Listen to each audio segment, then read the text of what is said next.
Hey, it's BGV, and welcome to part 2, ladies and gentlemen, of playing Oblivion on the hardest difficulty. We had a really good part 1.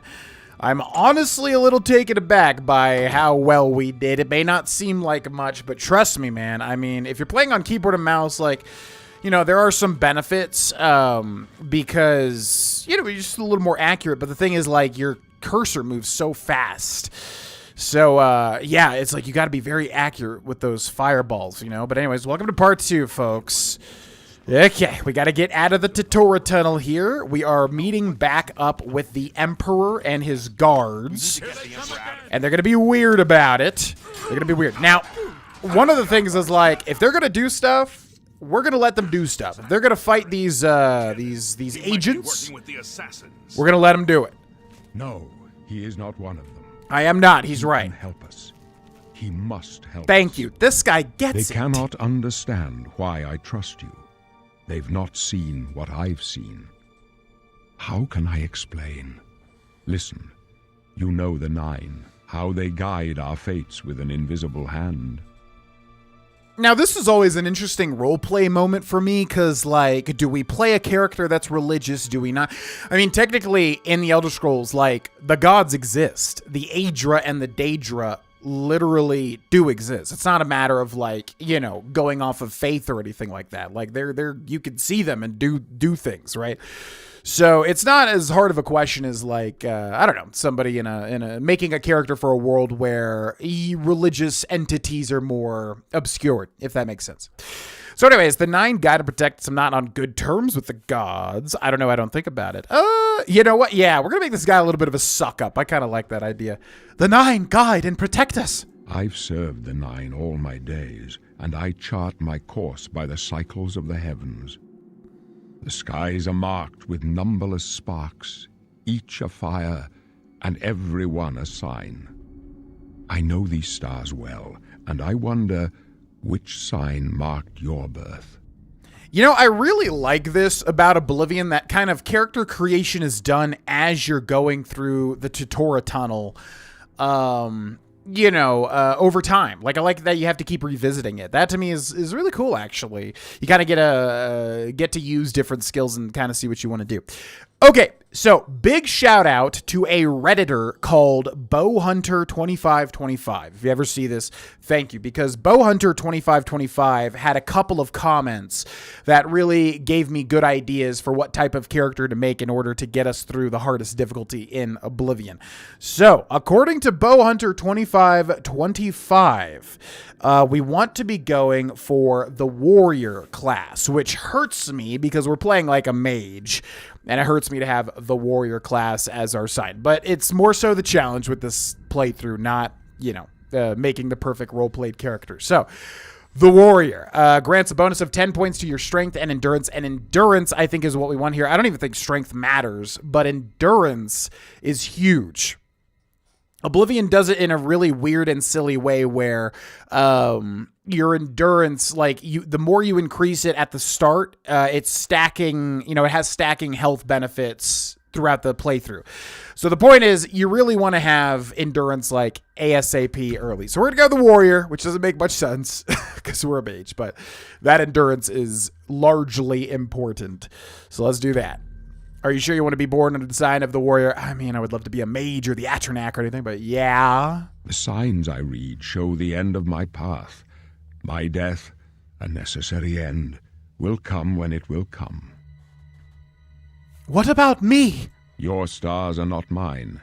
Today the warrior shall prove a stalwart companion when fortune fades. Very cool, because, like, yeah, he also gives you a different voice line depending on what birth sign. I don't typically go for the warrior, so I'm not sure if I've ever even heard that. Aren't you afraid to die? No trophies of my triumphs precede me, but I have lived well, and my ghost shall rest easy. Men are but flesh and blood. They know their doom, but not the hour. In this I am blessed to see the hour of my death, to face my apportioned fate, then fall. Really interesting character here, an Emperor Uriel Septim, obviously voiced by Patrick Stewart, but like he says he has no trophies of his, preceding the endeavors. Wouldn't he have that? He's an emperor, right? And then he sounds really cool, and he is cool, but there's also something that's revealed, I think in a second here, that kind of makes him not so cool. We'll talk about that when we come to it. Can you see my fate? My dreams grant me no opinions of success. Their compass ventures not beyond the doors of death. But in your face I behold the sun's companion. The dawn of Akatosh's bright glory may banish the coming darkness. With such hope, and with the promise of your aid, my heart must be satisfied. Where are we going? I go to my grave. A tongue shriller than all the music calls me. You shall follow me yet for a while. Then we must part. Sounds good. Also, if we talk to, I make yourself believe... useful. Here, carry this torch and stick close. Oh, so Boris gives you a torch. So you don't even need to grab a torch. If we talk to Boris, we should be able to give the Akaviri katana to one of them. I thought it was Boris, but I guess not. We'll run through the dialogue. This is by no means going to be like a full dialogue playthrough or anything like that. But the blades... The Emperor's although I admit... So yeah, the blades are the Emperor's bodyguards, basically. Uriel Septim. My job is to make sure... Okay, he just wants to make sure he gets out alive. Now, hopefully we don't have the katana equipped, because I feel like we should be able to talk to him about Renault's Akaviri katana. Maybe that's a little bit later, though. And once again, make sure to loot these Mythic Dawn bros, because they have a lot of potions, and the potions are very nice. I'm going to try to talk to, what's-his-face, Glenroy also? The Emperor may trust you, but I don't. Stay out of our way. Okay. No need to be rude about it. Now, we're going to sneak. We're going to let them do all the fighting, as I said, because, yeah, it's going to be really difficult to bring down these Mythic Dawn agents. I was going to say, we hovered over their bodies, and they did say Mythic Dawn, right? And, yeah, all we really stand to gain from even helping them out, and I kind of like the idea of playing a coward anyways, all I really stand to gain is like, yeah, a minor increase to destruction probably, which is not worth the chance of dying. So yeah, we're gonna give them a wide berth. We're gonna let them do their thing. Oh, definitely! I can't wait to help the Emperor. Slinging spells from the background here. Psych. Okay, also, I didn't do the comment question of the episode in the last video because I completely forgot because we had so many things to talk about, by the way. But we do have one if we have a downtime, a section of downtime for this particular episode. Man, they're doing great, though. They're knocking down these Mythic Dawn agents, we'll call them. We don't really know who they are or what they want. It's like that William Shatner quote. I don't know who he is. I don't know what he wants. Who is this man? Talking about Leonard... No, talking about, was it Leonard? No, it was George Takei, right? I think that's an old Oni Plays bit for the one person that knows what the heck I'm talking about. Anyways, okay, into the Sanctum. Now, this is where Hold up. Things will hit the fan. Let me take a look. So we're going to have to be very careful here. I think this is going to be a major challenge because eventually we'll be able to, as soon as we get out of this area, we'll be able to get a tool that's going to massively help us. But we just need to make it through this beginning zone to be able to do that. And that's the scary part. So we definitely want to make a save here in a second. I'm just letting them go through the motions, though, of moving the Emperor forward so that we can begin. Let's see what happens. The gate is barred from the other side. A trap! What about that side passage back there? Worth a try. Let's go. I like how they say that that's worth a try. It's like clearly they're trying to funnel us into that other zone, right? I mean, it's a trap. Like they wouldn't just be like, oh, but you can go through this door. What are they, Jigsaw giving us an option or something? All right. So we're going to sneak because, yeah, as I said, we really don't want to tussle with these Mythic Dawn agents if we don't have to, and I think we will have to, but maybe we could utilize the help of the blades here for the meantime. Dead end. What's your call, sir? I don't know.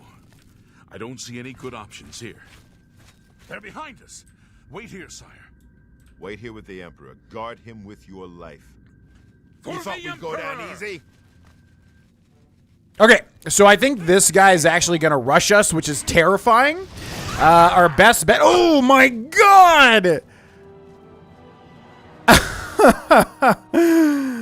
Yeah. Okay, that's literally exactly what I was worried about. That was our first death, by the way. Holy moly. Yeah, that's literally exactly what I was worried about. Was that one guy that ends up fighting you and like him dealing insane damage. Wow. Jeez Louise. All right, so we're going to let this cutscene play out, and then we're just going to have to rely on the help of the blades. They're behind us. That's our only option here, basically. Here with the Emperor. Guard him with your Yeah, okay, man. I mean, I can't really... Here, maybe if we sneak? I feel like he immediately knows where I am, though. Yep, he sure does. God! The blade's blocking my path here, man. All right, get him. Get him. Oh, did you guys get him? Take them down. Good job. Okay, ooh, I can't I believe... can go no further. You alone must stand against the Prince of Destruction and his mortal servants. Who? He must not have the Amulet of Kings. Take the amulet, give it to Joffrey. He alone knows where to find my last son. Find him and close shut the jaws of Oblivion. He said the thing. Now, I think we're stuck here, which is kind of funny because an assassin... Oh, he's going to attack me immediately. I just realized. Guys, help, help, help, help, help. Go get your Emperor. Help your Emperor. I think he's dead, but go help your Emperor. Oh, my... Really? I thought the blades had him. Man, the blades, not very much of a force on maximum difficulty. Can't deal with the 6 times damage. All right, I'm going to try to get out of this. As you can see, it's basically impossible. Even if we landed every single fireball on these Mythic Dawn agents, it's not going to happen. So I will see you once we get past that particular segment. I think we basically just have to jump up to a pillar and let the blades take care of that Mythic Dawn agent. See you in a second. Okay, I think we may be good. We're going to be a little coward here and crouch in the corner. Yeah, I think they got him. You just got to run away from, yeah, those Mythic Dawn dudes, because there ain't no way. Literally, like, what would you even do? What would be the best option? Maybe if you have a certain race with a certain... I don't know. I don't think there's any way to do it. Also, Glenroy has died, which I don't know if that happens every single time. I feel like it does. And he has his Akaviri Katana too, which I feel like I typically miss because I always think of Renault's, but not Glenroy's. So definitely make sure to pick up Renault and Glenroy's if they both fall. And we'll take Glenroy's 2 gold. Don't mind if I do. And let's check these guys to see if they have any potions. They do not. Hi! I failed. The blades are sworn to protect the Emperor. Now he and all his heirs are dead. The amulet. Where's the Amulet of Kings? It wasn't on the Emperor's body. I like how this totally seems like you stole it. The Emperor gave it to me! Strange. He saw something in you. Trusted you. They say it's the dragon blood that flows through the veins of every septim. They see more than lesser men. The Amulet of Kings is a sacred symbol of the Empire. Most people think of the red dragon crown, but that's just jewelry. The amulet has power. Only a true heir of the blood can wear it, they say. He must have given it to you for a reason. Did he say why? I must take it to Joffrey. Joffrey? He said that? Why? There is another heir. Nothing I ever heard about. But Joffrey would be the one to know. He's the Grand Master of my order. Although you may not think so to meet him, he lives quietly as a monk at Waynon Priory, near the city of Coral. How do I get there? First, you need to get out of here. Through that door must be the entrance to the sewers, past the locked gate. That's where we were heading. It's a secret way out of the Imperial City. Or it was supposed to be secret. Here, you'll need this key for the last door into the sewers. The sewers? There are rats and goblins down there. But from what I've seen of you, I'm guessing you're an experienced witch hunter. Am I right? Man, how many voices did this guy, how many lines did this guy have to give? Because there's like 1 billion classes in this game. Because I don't think I've ever gotten Witch Hunter before, but he actually says it. Okay, extremely important here. Extremely important. Now, he thinks we're a witch hunter. He basically goes off of, you know, what you have been utilizing. So destruction magic, obviously, and marksman, yep, a little bit of security, athletics. So, yeah, I think the game just takes everything that you were increasing, goes, I guess he's a witch hunter. But no. we are not going to be a witch hunter. So we might have to make our own class. Again, shout out to Bowhunter2525, who says that the mage is the way to go, which would obviously make sense because the mage has the specialization of magic. Favored attributes are intelligence and willpower, which is very important for magic. What would you call it? Magic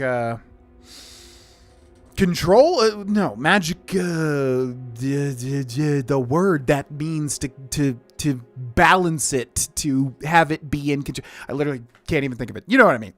Anyways, yeah, it's good for magicka. Major skills are destruction, alteration, restoration, illusion, mysticism, conjuration, and alchemy. Now, I think we want to customize this class, because if we put done, it'll just take all that, and that'll be what you have. But we want a custom class.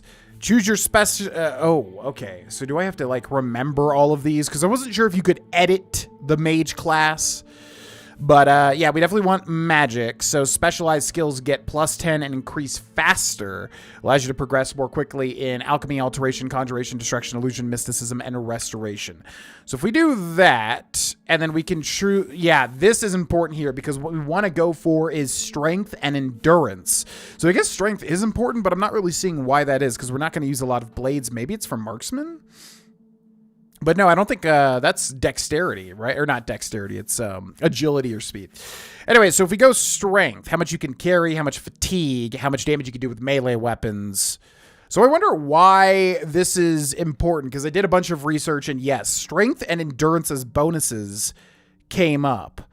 So I'm not really sure why that is, but we're going to go strength and endurance. I mean, endurance is incredibly important. Affects how much fatigue you have, your health, and how much your health will increase when you sleep and raise levels. Hugely important there with endurance.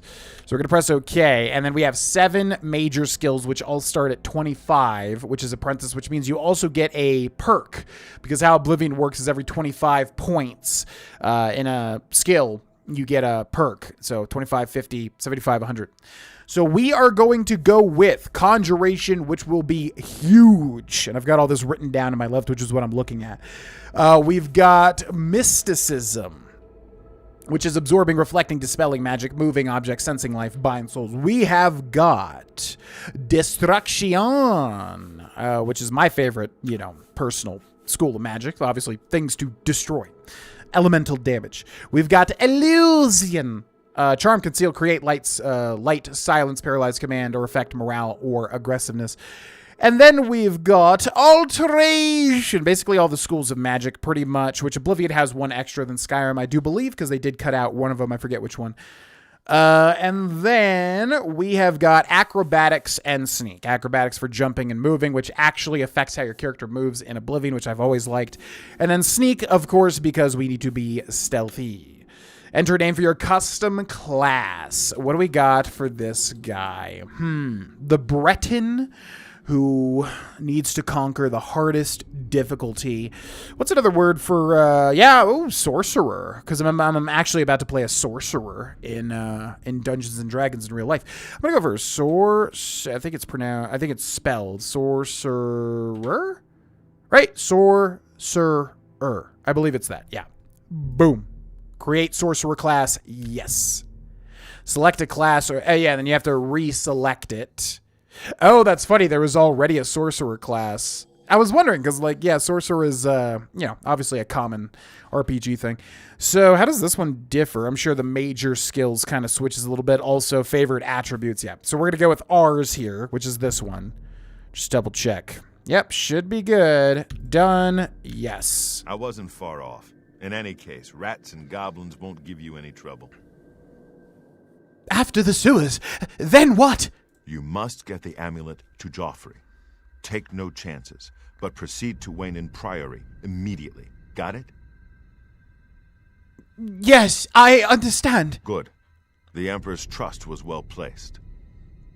What about you? What will you do? I'll stay here to guard the Emperor's body and make sure no one follows you. You'd better get moving. May Talos guide you. And also you. By the way, thanks for recovering my comrades' swords.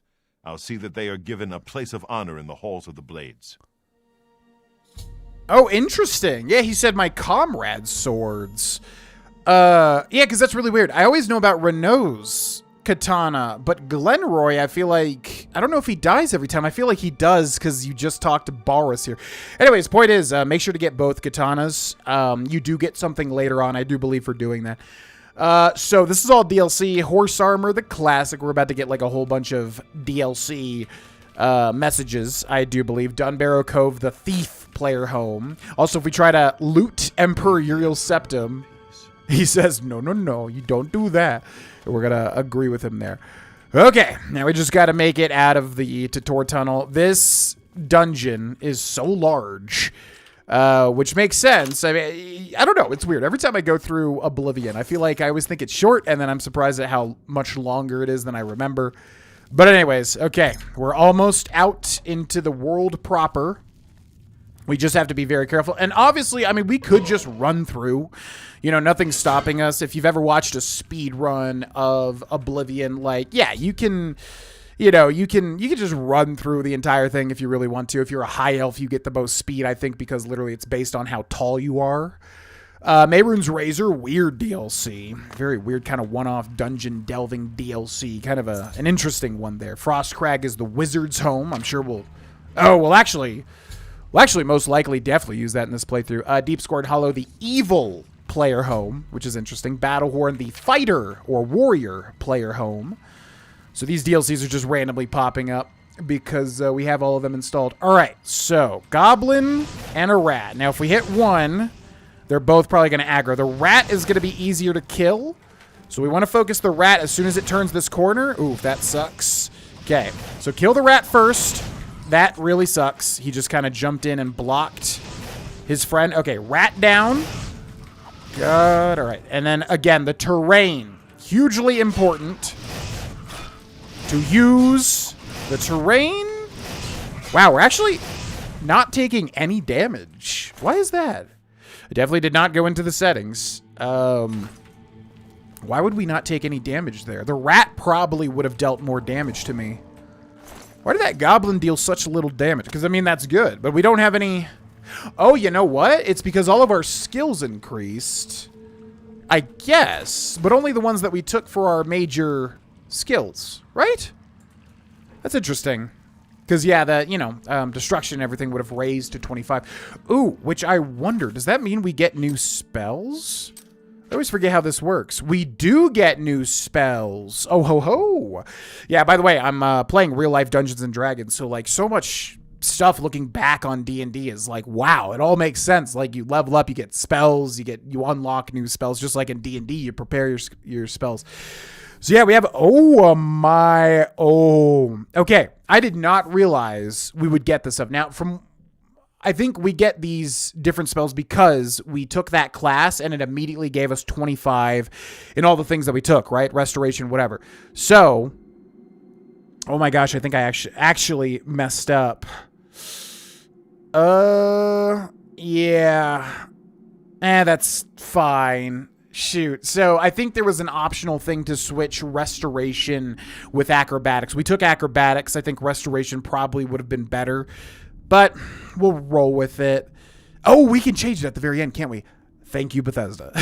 Because yeah, I think we want restoration instead of acrobatics, but it probably doesn't matter that much. Anyways, so yeah, because we took 25 and like all the magical schools, now we get all these different spells, which is fantastic. So, Cold Touch is a touch spell. Ideally, we probably want a ranged spell like Flare instead. Minor Dispel, which could be pretty good. That could be like a pocket option. I'm going to put that on 8. It'll get rid of any negative magic effects we have on ourselves. Life detection, whatever. If we're sneaking, we'll be able to pretty much figure out where people are. Very easy lock. You never really need to do that. Protect is shield for 5%, which is probably not all that much at all. Plus, we have Dragon Skin, which is 50%, 10 times the amount there. But it's all obviously a one-time use per day, which is just like long rests. Kind of crazy. Shocking Touch is on touch. Soothing Touch is a calm up to level 2. Starlight and then Summon Skeleton. This is the big one.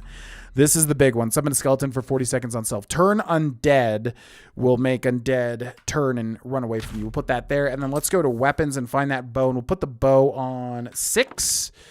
And then we'll put the maybe the Goblin Shaman Staff on 4. Okay. So, yes, the big thing here is conjuration, as many people probably figured out, perhaps, as in terms of a strategy. So, conjuration, massively important for the hardest difficulty. The reason that is... Good job, buddy. The reason that is because any conjured or allied entities do not get the -6 times damage whatever debuffs. They do not get those. So if I summon this skeleton right here, who we're going to have to come up with a name for, he basically is fighting as if he's on normal difficulty, right? He's dealing the same amount of damage as he normally would on normal difficulty, whereas anything that we do, destruction, magic, whatever, is obviously going to be reduced by 6 times. And then I think also, yeah, he takes the same amount of damage as well. So this dude takes normal damage as opposed to taking 6 times the amount of damage. So that is huge. Cheese wheels, yeah, we'll take any alchemy stuff too. That is huge because that means that we can summon and basically have a normal type of damage, right? Now, that's not going to be enough, is the thing, because that sounds all well and good, right? Oh, then just summon, and you'll be fine. But it's not that simple. It obviously gets much more complicated than that. You need more backup things. So we will be using other things than just conjuration. But conjuration is, you know, definitely the way to go. And I love it for this character, too, because it's really funny to me to just have like a huge coward character that relies on summons, and it's very fitting for a Breton in my opinion as well. But yeah, we have to keep in mind we could still get obliterated in an instant. Did they not see each other? How the heck? Get in there, but is this rat like not? Huh? Is this rat like not aggro? What the heck? Wait, what? But why? Wait, this rat is not aggro. That's really bizarre to me. Okay. I feel like that rat should absolutely be aggroing. I don't remember any sort of like non-aggressive rat in this game at this point in time. But sure, whatever. All right, so I'm going to make a save here because I've never actually like messed with changing your character at the very end. I mean, I probably have, but I don't know how the mechanic works because typically my character is like solid before I leave here. So before exiting the series, you may revise your character race, birth sign, class. Now, race is great. Breton, super duper good for this sort of thing. Birth sign, the warrior, good. Edit class, yes, because we definitely want, and there's no way to like actually edit it, right? Yeah, so we're gonna go magic again, and then we're gonna reselect these. We're gonna do strength, we're gonna do endurance, bada bing, bada boom. Then we're gonna take, so I really don't know what's better here. Because the thing is like acrobatics, I mean, we would level up faster because you get acrobatics very quickly because, you know, you're just always moving and jumping, whatever. Moving is athletics, acrobatics is jumping. But I think, yeah, I think I kind of agree with Bowhunter2525, who is saying that it's probably better to switch to restoration than acrobatics. So we are going to go conjuration once again. We're going to go mysticism. We're going to go destruction. We're going to go illusion and alteration. Then we're going to go sneak. And then finally, we're going to do restoration, which is obviously healing, as opposed to acrobatics. I think that probably is better. And then sorcerer again. Replace sorcerer class, yes. And then we're going to check and make sure this is alteration, conjuration, destruction, illusion, mysticism, restoration, and sneak. Strength and endurance, magic, good. Click that. Done. Yes. And we should be good to go. Before exiting, finished, exit the sewers. All right. We are into the world proper. And it's never... It is never nighttime out here, which is hilarious because it typically does not take that long to get through. Typically, when I exit here, it is daytime, which I wouldn't be surprised if they designed it to be daytime when you exit. Okay, the Orrery's a weird little DLC. You kind of get like a weird negative but also positive buff. It's a very bizarre DLC. Never a big fan of like something that gives you a positive and a negative personally. But it's kind of weird. It's interesting. A lot of Oblivion DLCs that aren't like actual content is kind of just like, what are we doing here? You know what I mean? But yeah. All right. So we are officially into the world of the Elder Scrolls IV Oblivion. We can go straight ahead to Vilverin. which I don't know. We have a level up, so we probably want to immediately do that. I would bet. That's probably our first bet. Also, anytime you're on the water, look for Nirnroot. You need, what is it? I think it's 90. It's like either 90 or 110. Oh my god, did we pass 2 weeks? What? It's either 90 or 110 total Nirnroot, which is a plant and alchemical item. So they always grow near the water, so keep an eye out for that, basically. Yeah, doesn't it take 2 weeks for this to pop up? Maybe not. There's no way it's been 2 weeks, right? So anyways, let's immediately go to the Imperial City Market District. You'll notice you can immediately fast travel in the Elder Scrolls 4 Oblivion to any of the major towns. And also we're going to wait, let's wait 9, 10, 11 hours so that it's operating hours for the businesses. But yeah, in Oblivion, you can basically travel to any major city immediately, which is different than Skyrim and definitely different than Morrowind, right? Whew, all right. That feels good, man. I feel like we did a pretty good job in the Tutora Tunnel. Also, we got a wanted poster here for the Gray Fox, who is an interesting character with a very interesting sort of cowl. A Simon cowl, if you will. All right. Now, also, you can spam spells in Oblivion, and you will flat out just level them up. So you can literally just spam Conjuration, and your Conjuration will increase, which isn't the most, you know, non-cheesy thing. But again, I mean, honestly, man, this difficulty is so hard. We're going to get any edge that we can get without cheating, without using the console, without using cheat codes or duplication glitches or anything like that. I'm not interested in that whatsoever. I want to beat the game legit, but I'm not afraid of, you know, using constant Conjuration in order to buff our Conjuration skill up. Stuff like that, as you can see in the top left up there. It just increased. Okay, Hi. Hello. First of all, let's talk to this guy. It's my pleasure. Please continue. Hello there, Nilfis Sibelian.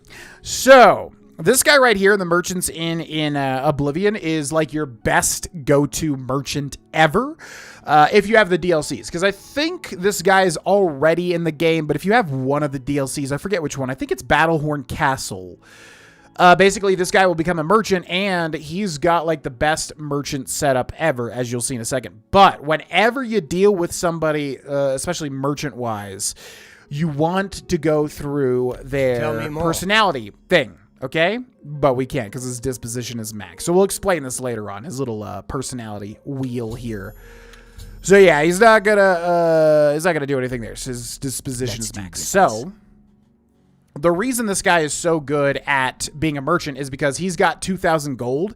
And how Oblivion works is that gold never goes away. As long as you are selling things to him that is 2,000 gold or less value, which is pretty much every single item in Oblivion, you can infinitely sell stuff to him and he'll never run out of gold, which is so nice because in Fallout, like, you know, they will genuinely run out of caps. Now, also, click Haggle and then raise it to where you're comfortable. He's at 80 out of 100, so we're not going to be able to go up all the way over here. But if we go like maybe there, you can see buying at 1.5 times the value, selling at, you know, 68% of the value. So we get a really good deal there, basically. And then if you click this, you can sell him all of your stuff. So club.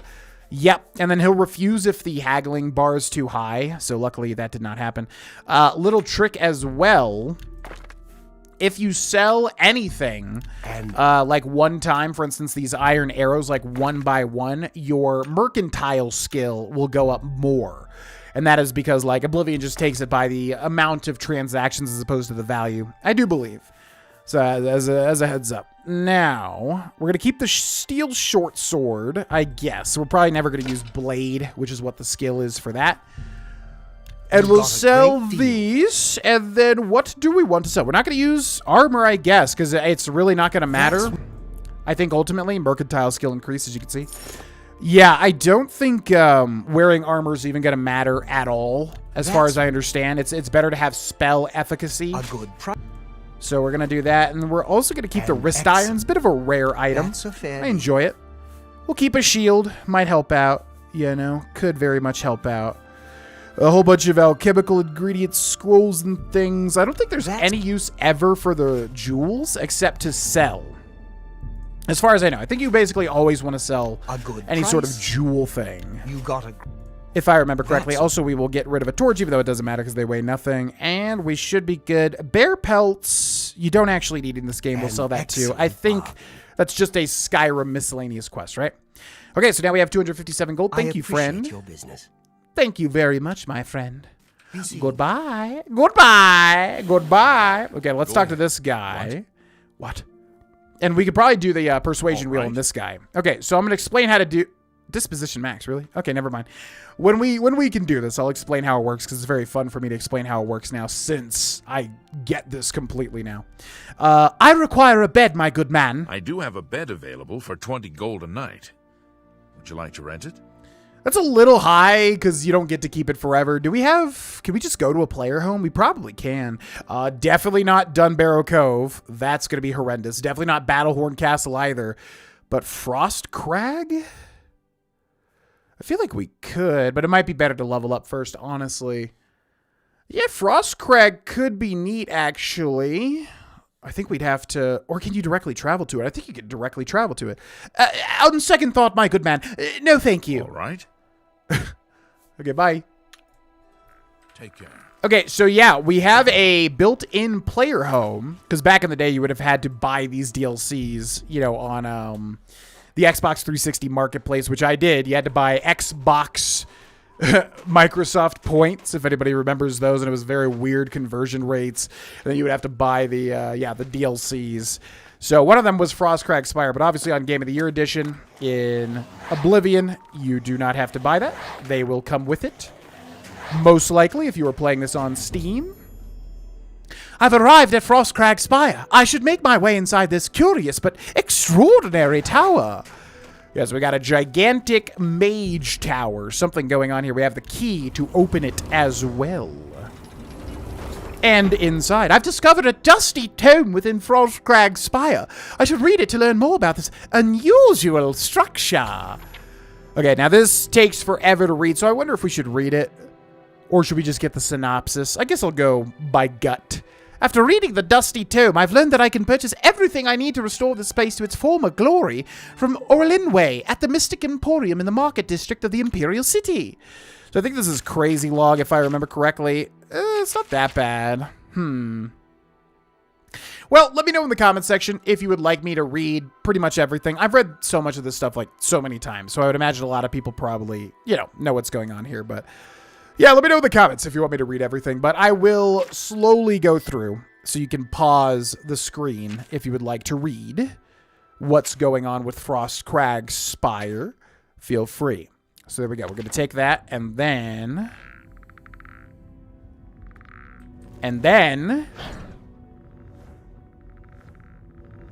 oh!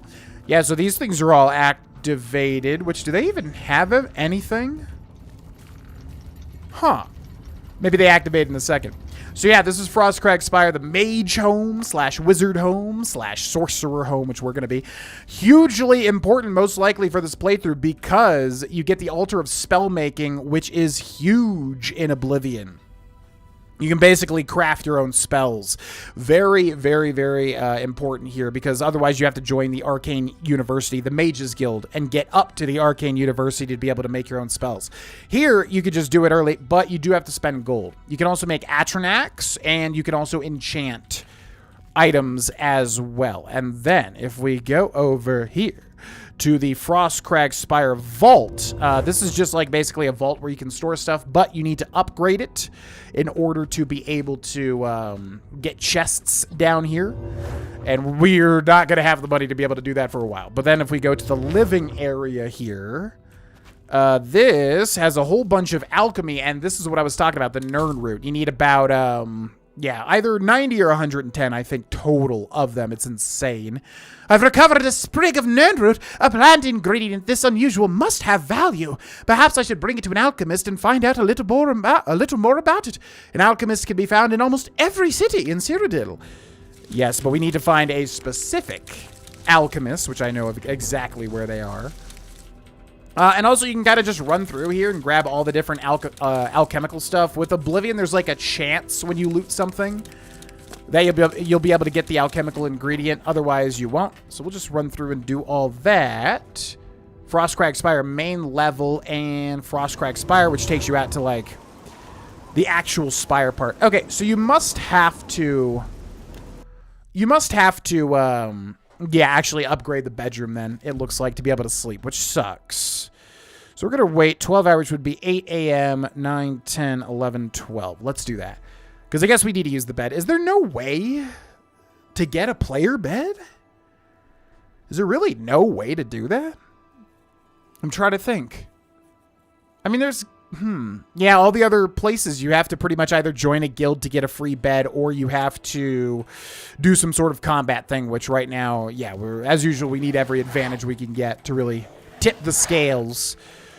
So I suppose we'll pay 20 gold. It's not that much in the grand scheme of things, and we will get our hard fought for level up. Hello, sir. Yes? I require a bed. I'll take it. Very good. It's up the stairs there. First door on your left. Sleep well. Thank you. Appreciate it. Bye-bye.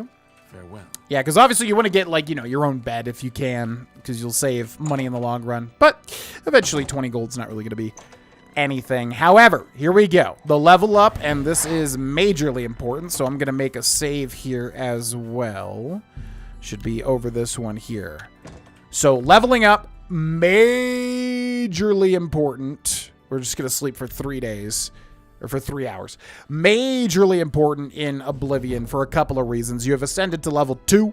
You realize that all your life you have been coasting along as if you were in a dream. Suddenly facing the trials the last few days, you have come alive. Okay. Now, I don't know how to do this exactly because endurance is the most important. The more endurance you increase, the more health you'll have. But maybe it just doesn't even matter. Maybe you just literally want to focus intelligence and willpower. Now that I think about it, because how Oblivion works is you need to level up your major skills, which will then go into bonuses, as you can see here, +3, +3, +3. So we would have to raise block, armor, and heavy armor, which I don't think that we're going to do. So honestly, it's probably better just going for these, right? Even though endurance does get that stacking bonus, so the earlier you can do it, the better.